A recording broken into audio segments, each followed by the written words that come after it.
6-9. Le 6-9 sur LFM.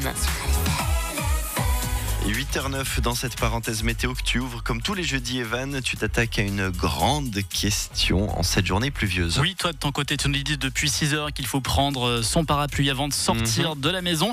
Mais il se peut des fois que dans le stress du matin, avec les enfants amenés à la garderie et tout ce qui va avec, on l'oublie.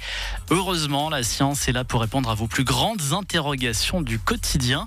Pour être le moins mouillé possible sous la pluie, faut-il courir ou marcher ? Julie, Guillaume, une idée comme ça, tout de go ? J'ai tendance à penser que si tu nous en parles aujourd'hui, c'est que c'est contre-intuitif et qu'il faudrait marcher. Ouais, tout pareil. Bon, réponse dans quelques instants, on va vérifier ça. Mais sachez que le physicien Franco Bocci s'est penché sur le sujet dans une étude de 2012. Alors déjà, la logique voudrait que plus on va vite, moins on passe de temps sous la pluie. Oui. Mais à côté de ça, la distance parcourue est identique. Mais alors, qu'est-ce qu'il en est réellement ? Il faut distinguer la tête, les cheveux ou le crâne, pour toi Guillaume, et le reste du corps. Donc si on considère juste la tête, alors là c'est simple, oui, courez, vous serez moins trempé sur le dessus.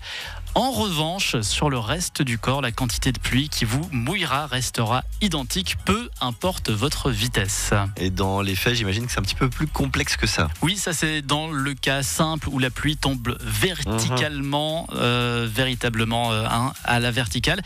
En pratique, il y a du vent et la pluie n'arrive jamais quasiment au sol en faisant une ligne droite. Donc là, deux possibilités. Si vous êtes face au vent, vous aurez toujours meilleur temps de courir le plus vite possible. Et petite subtilité, si vous avez le vent dans le dos, là, la science vous recommande de courir à la même vitesse que le vent. Ah oui. Ce qui peut être embêtant. Ça, c'est la théorie. En pratique, il faut quand même prendre l'application Météo Suisse pour voir la vitesse des vents, prendre son téléphone aussi pour voir à quelle vitesse on court. Donc c'est un petit peu compliqué, mais voilà donc un grand problème résolu. On peut limiter la quantité de pluie sur la tête, mais pas sur le reste du corps.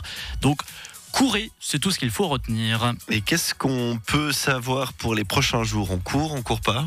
Aujourd'hui déjà, on n'oublie pas le parapluie, comme tu l'as dit. Quelques éclaircies pour ce jeudi, mais ça sera de loin pas la thématique de la journée. Il faudra plus composer avec des nuages, des averses, voire même des orages, maxima de 17 degrés. Demain vendredi et puis samedi, quand même des instants ensoleillés, malgré quelques averses. Elles vont plutôt concerner les reliefs. Le risque d'orage va subsister, surtout l'après-midi et surtout en montagne. Et puis une bonne nouvelle quand même pour terminer. Dimanche, normalement, nous devrions rester au sec pour une journée assez ensoleillée. Les températures vont repartir à la hausse avec 22 degrés.